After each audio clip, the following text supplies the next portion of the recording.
할렐루야. 오늘도 주님의 은혜 가운데 여러분들과 함께 말씀을 나누기 원합니다. 오늘의 말씀은 사사기 9장 16절 25절 말씀, 주님의 사랑을 의지하라 라는 주제로 여러분들과 함께 말씀을 나눌 텐데요.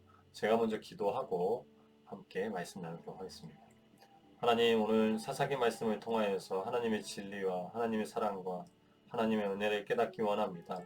하나님께서 우리 말씀을 나누는 현장 가운데 성령님 임하여 주시고, 특별히 하나님, 우리가 하나님의 말씀을 듣고 나아갈 때 우리가 깨닫게 하여 주시고, 진리의 보물을, 숨겨진 하나님의 은혜를 찾을 수 있는 그런 귀한 시간이 될 수 있도록 순모임 가운데 함께 하여 주시옵소서. 감사드리며 예수님의 이름으로 기도합니다. 아멘.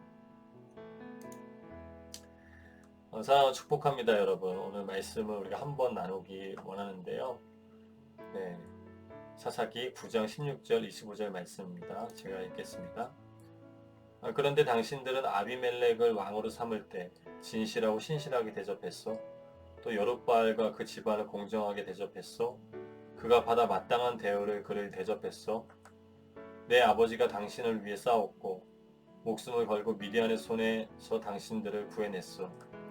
그러나 당신들은 오늘 내 아버지의 집안에 대항해서 들고 일어나 그의 아들 70명을 한 바위 위에서 죽였고, 그의 여종의 아들인 아비멜렉이 당신들 친척이라는 이유로 그를 세겜 사람들이 다스리는 왕으로 삼았소.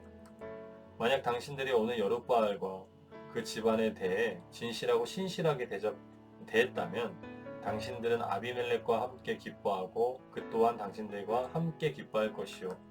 그러나 그렇지 않다면 아비멜렉에게서 불이 나와 세겜과 벳밀로 사람을 불태워버릴 것이요. 또 세겜과 벳밀로 사람에게서 불이 나와 아비멜렉을 불살라버릴 것이요. 그러고 나서 요담은 그의 형제인 아비멜렉을 두려워해서 도망쳤고 부엘 높이에 거기서 살았습니다. 아비멜렉이 이스라엘을 다스린 지 3년이 지나자 하나님께서는 아비멜렉과 세겜 사람들에게 악한 영을 보내셨습니다. 세겜 사람들은 아비멜렉을 반역했습니다. 이것은 여룻바알의 아들 70명에게 저지른 잔혹한 일을 갚는 것이며, 형제를 죽인 아비멜렉에게 그들의 피가 뿌려지고 그를 도와 그의 형제들을 죽인 세겜 사람들에게 돌아가게 하려는 것이었습니다. 세겜 사람들은 산꼭대기에 사람들을 잠복시켜 놓고 그곳으로 지나가는 사람들의 물건을 훔쳤습니다. 이 소식이 아비멜렉에게 전해졌습니다. 아멘. 네, 오늘의 말씀은 주님의 사랑을 의지하라는 주제로 우리가 8월 마지막 주 순문 진행하도록 하겠습니다. 네, 우리 저번 주에 나눴던 말씀 여러분 기억나시나요? 네, 기드온의 양털 뭉치에 대해서 우리가 함께 살펴보았었죠. 오늘 말씀은 기드온을 통해서 미디안의 압제로부터 이스라엘을 구출해 내어서 하나님께서 그들과 함께 이스라엘과 함께 40년간 평화롭게 살았는데요. 문제는 기드온이 이제 죽고 나서 40년이라는 시간이 지나고 나서 기드온이 죽고 나서 다시 이스라엘이 예전의 모습으로 우상을 섬기고 하나님으로부터 멀리 떨어지는 그런 영적인 상황을 재조명하고 있습니다. 우리가 성경에 보면 알 수 있듯이 기드온은 많은 아내가 있었다고 합니다. 그의 아들만 장작 70명에 이른다고 하는데요. 당시 고대 근동사회의 풍습을 보면 여인과 아이는 계수하지 않았잖아요. 그래서 70명이 훨씬 넘는 자녀들, 그렇기 때문에 그의 아내 또 처가 많이 있었을 것으로 추정이 됩니다. 네. 그런데 오늘 본문 말씀의 문제의 발단은 바로 이 기드온이 죽은 이후 자녀들 사이에서 벌어진 여러 가지 그런 영향력, 세력 다툼에서 일어난 일이라고 합니다. 자, 기드온에게는 세겜 출신의 처가 있었는데요. 그 처가 낳은 자식이 바로 오늘 본문에 등장하는 아비멜렉이라고 하는 사람입니다.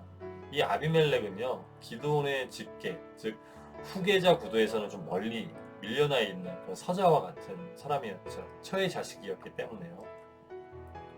그런데 이 아비멜렉이 세겜 사람들, 즉 자신의 어머니, 지금 제가 방금 말씀드린 것처럼 기드온은 처가 있었는데 세겜 사람 출신의 세겜 출신의 처가 있었다 그랬죠. 이 아비멜렉이 자신의 어머님, 즉 자신의 친족들을 이용해서 기드온의 아들 70명, 물론 배다른 형제죠. 70명을 죽이고 자신이 왕위를 차지합니다. 이 사건이 일어날 당시 이스라엘의 영적인 상태는요, 제가 방금 말씀드렸던 것처럼 기드온의 부재로 말미암아 다시 그들이 옛날 패역한 모습으로, 패역했던 그 우상을 숭배했던 모습으로 돌아가 있었던 상태였다라고 말씀드렸잖아요.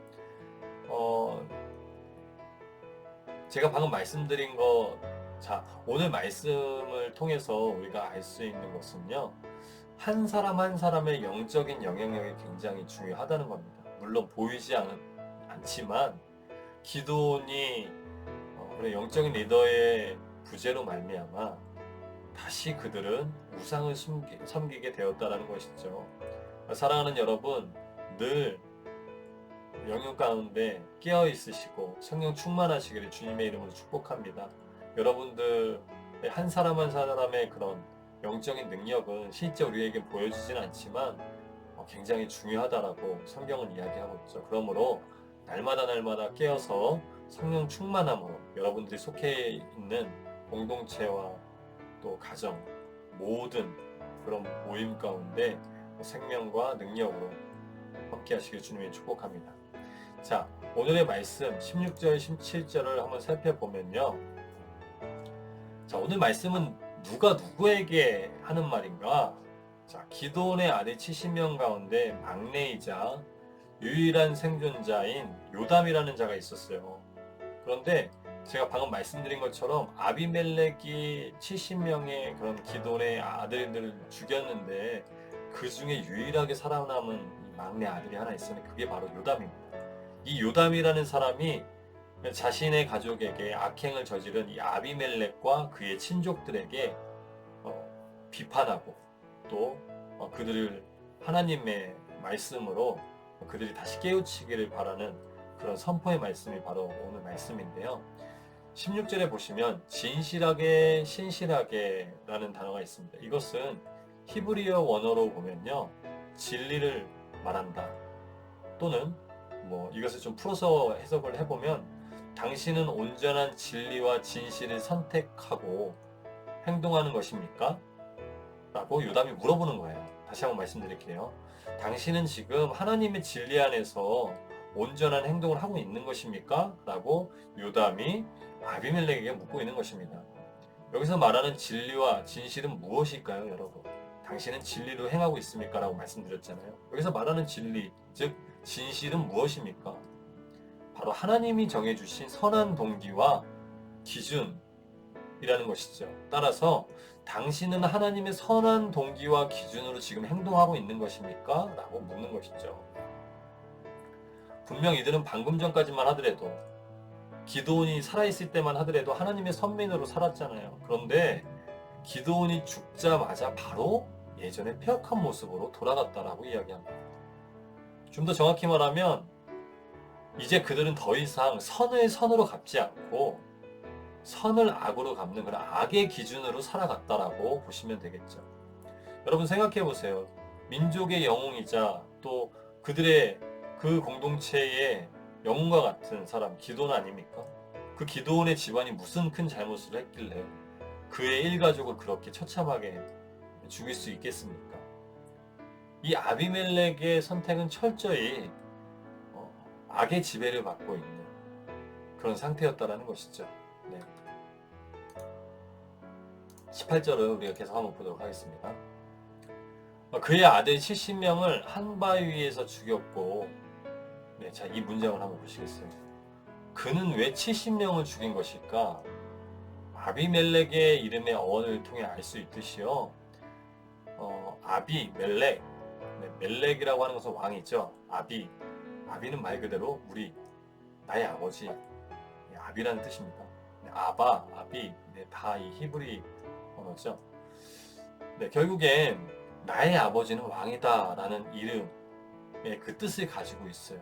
성경에서 보면요, 사람의 이름을 통해서 그 뜻을 통해서 그 아버지가 처해 있던 환경과 또 그 아버지, 부모가 자녀를 바라보았을 때 내 자녀가 어떻게 컸으면 어떻게 성장하면 좋겠다라는 그런 의미가 들어가 있어요. 자, 나의 아버지는 왕이다라는 의미를 기드온이 이 아비멜렉에게 이름을 지어준 겁니다. 자, 이름의 뜻을 보면 알 수 있듯이요. 철저히 그는 나는 장차 커서 나의 아버지가 사실은 뭐 사사라는 직종은 왕의 직종은 아니잖아요. 그렇지만 왕같이 행동을 했다는 얘기죠. 네. 그래서 이제 이 아비멜렉은 자신의 아버지를 바라보면서 여러 가지 이 정치적인 열망과 욕망을 가지고 성장했을 것으로 예상이 됩니다.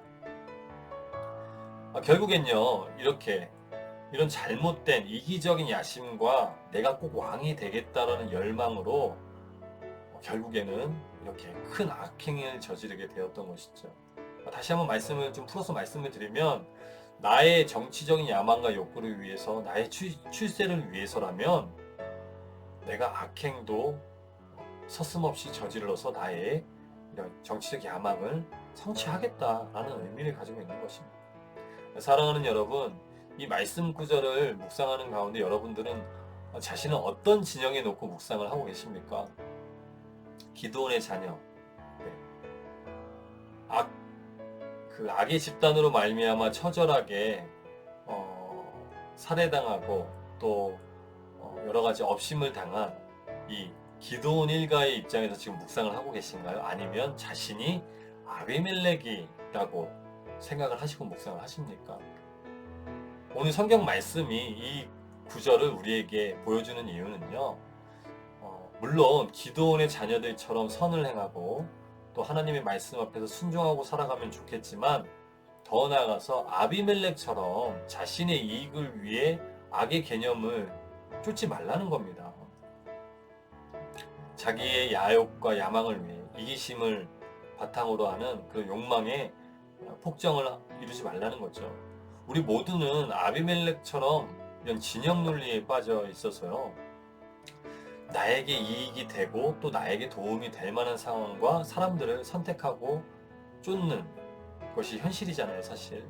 이것은 굉장히 이기적이고 내 중심적인 사상입니다. 사실 우리가 살아가고 있는 이 사회와 이 세대는요, 철저히 내 중심적인 원리 원칙과 법칙으로 살아가는 그런 시대잖아요. 그러나 오늘 하나님께서는 이 사회의 그런 진영 논리에서 벗어나서 예수 그리스도의 십자가의 길에 동참하라고 우리에게 말씀을 하십니다. 사랑하는 여러분, 정확히 말하면요, 예수 그리스도를 믿고 따르는 삶은 자신들만의 이익을 추구하는 것이 아니라 하나님의 나라와 유익을 위해 추구하는 삶을 살아가야 한다라고 이야기합니다.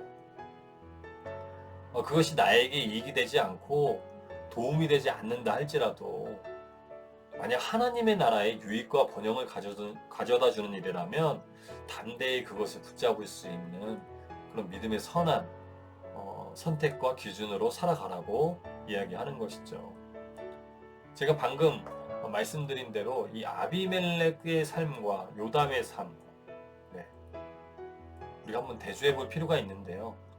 요담의 상황을 제가 한번 잠깐 설명해 드리도록 하겠습니다. 요담은요, 충분히 자신의 가족을 살해한 이 아비멜렉에 대해서 보복할 수 있는 여지가 있었습니다. 그러나 그는 그렇게 하지 않았죠. 그는 철저히 하나님의 선한 기준을 가지고 대응하고 있어요. 이처럼 기드온의 아들 요담의 모습을 통해서 하나님의 사람들이 어떤 기준을 가지고 살아가야 할지 명확하게 오늘 본문에서 요담이 말해주고 있는 겁니다. 요담의 이성적인 논리라면요, 아비멜렉에게 보복을 해서 그를 쓰러뜨리고 그 아비멜렉이 추구하는 그 입지를 다시 나에게로 가져와서 내가 기드온의 후계자로서의 입지를 확고히 하는 것이잖아요. 그것이 이성적인 논리잖아요. 그러나 그는 그렇게 하지 않고 하나님의 진리를 믿고 질서를 지키며 대응했다라는 것이죠.